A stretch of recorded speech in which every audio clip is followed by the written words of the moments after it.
بسم اللہ الرحمن الرحیم۔ شروع اللہ کے نام سے جو بڑا مہربان رحم کرنے والا ہے۔ یور فیورٹ ٹی وی کے معزز ساتھیوں، السلام علیکم ورحمۃ اللہ وبرکاتہ۔ ناظرین، ایک ایسا بڑا عذاب جس نے 3 شہروں کو نیست و نابود کر دیا۔ اس عذاب کے دوران ایسا کیا ہوا کہ ایک عورت پتھر بن گئی؟ وہ عورت کون تھی اور اس نے ایسا کیا گناہ کیا تھا جس کی وجہ سے وہ پتھر بن گئی اور قیامت تک کے لوگوں کے لیے عبرت کی نشان بن گئی؟ اس ویڈیو میں ہم لوط کی بیوی کے پتھر بننے کے عبرتناک واقعے کو جانیں گے۔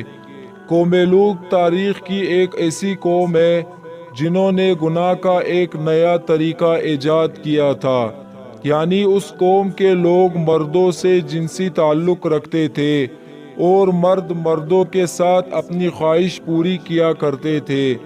لہذا اللہ تعالیٰ نے ان کو اس گناہ عظیم کو چھوڑ کر صحیح راہ پر لانے کے لیے اپنے پیغمبر حضرت لوط کو اس علاقوں میں بھیجا جسے تاریخ میں سدوم کہا جاتا ہے۔ حضرت لوط نے اپنی قوم کو اللہ کے عذاب سے ڈرایا اور بہت سمجھایا کہ یہ بدفعلی اور عظیم گناہ ہے اور اللہ نے تمہارے لیے عورتوں کو پیدا فرمایا ہے، لہٰذا اپنی خواہشات کو حلال طریقے سے پوری کرو اور اس گندگی سے توبہ کرو۔ لیکن ان کی قوم نے حضرت لوط کی دعوت کو نہ مانا اور کہنے لگے، اگر تمہارا رب ہم پر عذاب لانے والا ہے تو ہم تیار ہیں، تم اپنے رب سے عذاب کا مطالبہ کر دو۔ لہذا اللہ کا عذاب ان پر قہر بن کر نازل ہونے والا تھا، اور ہوا یوں کہ اللہ نے 3 فرشتے انسان کی شکل میں سدوم کی طرف روانہ کیے، جو حضرت لوط علیہ السلام کے گھر آئے اور کہنے لگے کہ ہم مسافر ہیں اور ہم آج رات آپ کے گھر ٹھہرنا چاہتے ہیں۔ حضرت لوط علیہ السلام پریشان ہوئے، کیونکہ اگر ان مسافروں کو سدوم کا کوئی شخص دیکھ لیتا تو وہ ان خوبصورت نوجوانوں کو پکڑ لیتے، کیونکہ یہ بدکار قوم سدوم سے گزرنے والے مسافروں کو بھی نہیں چھوڑتے تھے اور پکڑ کر ان کے ساتھ بدفعلی کیا کرتے تھے۔ لوط علیہ السلام جانتے تھے کہ ان مسافروں کو سدوم کے لوگوں سے بچانا بہت مشکل ہے، اس کے باوجود آپ نے ان جوانوں کو اپنے گھر میں پناہ دی۔ حضرت لوط کی بیوی نے جب دیکھا کہ گھر میں خوبصورت نوجوان مسافر ٹھہرے ہیں تو اس کے دل میں یہ شرارت سوجی کہ کیوں نہ میں سدوم کے لوگوں کو خبر کر دوں کہ لوط کے گھر خوبصورت لڑکے آئے ہوئے ہیں۔ دراصل لوط کی اب تک آپ پر ایمان نہیں لائی تھی، وہ کافرہ اور منافقہ تھی اور اپنے علاقے میں ہونے والے تمام تر برے کاموں کی حمایت کرتی تھی، اور ان کا نام وائلہ تھا اور ایک معزز خاندان سے تعلق رکھتی تھی۔ لہٰذا جب وائلہ کو خبر ہوئی کہ وہ نوجوان لڑکے ہمارے گھر میں آج رات ٹھہرنے والے ہیں، تو سدوم کے شریر ترین لوگوں کے پاس گئی اور کہنے لگی کہ لوط کے گھر 3 نوجوان مہمان بن کر ٹھہرے ہیں، وہ بہت خوبصورت نوجوان ہیں، تم لوگوں کو جا کر دیکھنا چاہیے۔ یہ سنتے ہی وہ بدکار لوگ حضرت لوط کے گھر بھاگے۔ کچھ دیر بعد حضرت لوط کے گھر کے باہر بہت سارے لوگ جمع ہو گئے اور ان 3 نوجوان لڑکوں کے ساتھ بدفعلی کرنے کے لیے لڑنا شروع کر دیا۔ وہ نوجوان لڑکے جو دراصل فرشتے تھے، انہوں نے حضرت لوط سے کہا، آپ فکر نہ کریں، ہم اللہ کی طرف سے بھیجے ہوئے فرشتے ہیں، ان بدکاروں پر بہت ہی جلد عذاب آنے والا ہے، آپ اپنے اہل و عیال کو لے کر اس بستی سے نکل جائیں، رات ختم ہونے سے پہلے آپ کو ان بستیوں سے نکلنا ہوگا اور نکلتے وقت کوئی بھی پیچھے مڑ کر نہ دیکھے، ورنہ وہ بھی اللہ کے عذاب میں گرفتار ہو جائے گا۔ لہٰذا آپ نے اپنے عیال اور بیوی وائلہ کو ساتھ لیا اور بستی سے نکل گئے۔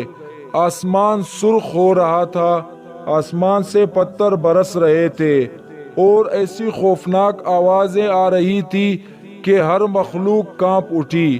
اور اسی دوران حضرت لوط اپنی عیال اور بیوی اور ان فرشتوں سمیت جلدی جلدی قدم بڑھا رہے تھے تو اچانک ایک بہت بڑا پتھر آسمان سے آ کر سدوم کے بیچ میں گر گیا اور ایک خوفناک آواز پیدا ہوئی جس سے لوط کی بیوی وائلہ، جو دراصل ان بدکار لوگوں کے ساتھ شامل تھی، اور پیچھے مڑ کر کہنے لگی، ہائے میری قوم۔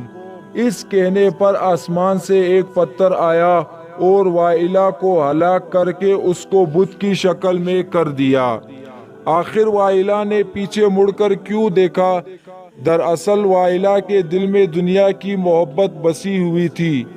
وہ اپنے مال اور لوگوں کو پیچھے چھوڑ کر خود آگے بڑھ رہی تھی۔ انجیل کے کتاب لوقا کے مطابق جب حضرت عیسیٰ علیہ السلام کا وقت قریب آیا، یعنی آسمان پر اٹھانے سے پہلے، حضرت عیسیٰ نے اپنے حواریوں کو بہت ساری نصیحتیں کی تھی۔ اسی دوران حضرت عیسیٰ نے فرمایا تھا کہ لوط کی بیوی کو یاد رکھو۔ حضرت عیسیٰ نے لوط کی بیوی کو یاد رکھنے کی نصیحت کیوں کی تھی؟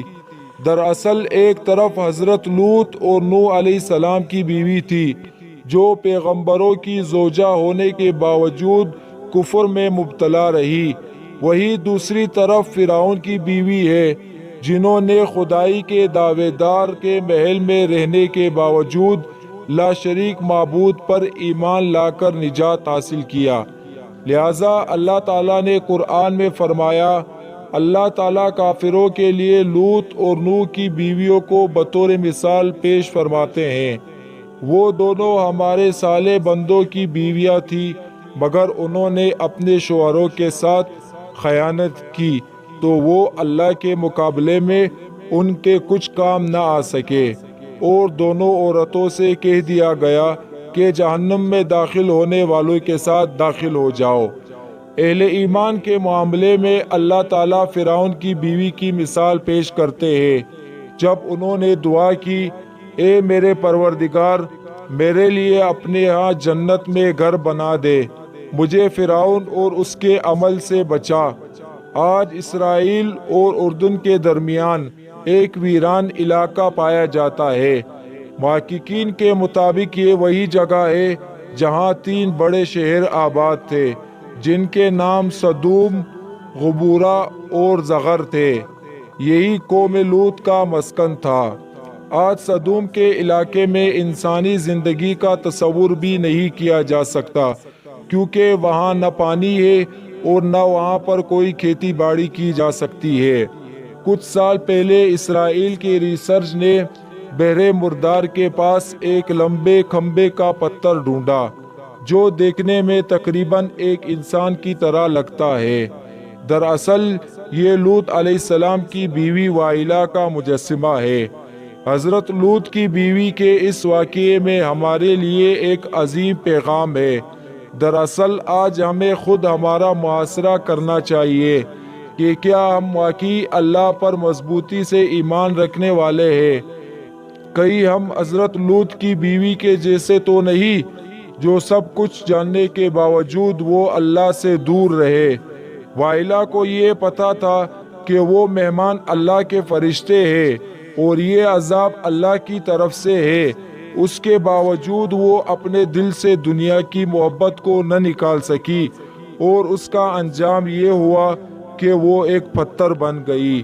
کہیں ایسا تو نہیں کہ ہم ظاہری طور پر تو مسلمان ہو لیکن ہمارا دل خدا سے دور ہو گیا ہو۔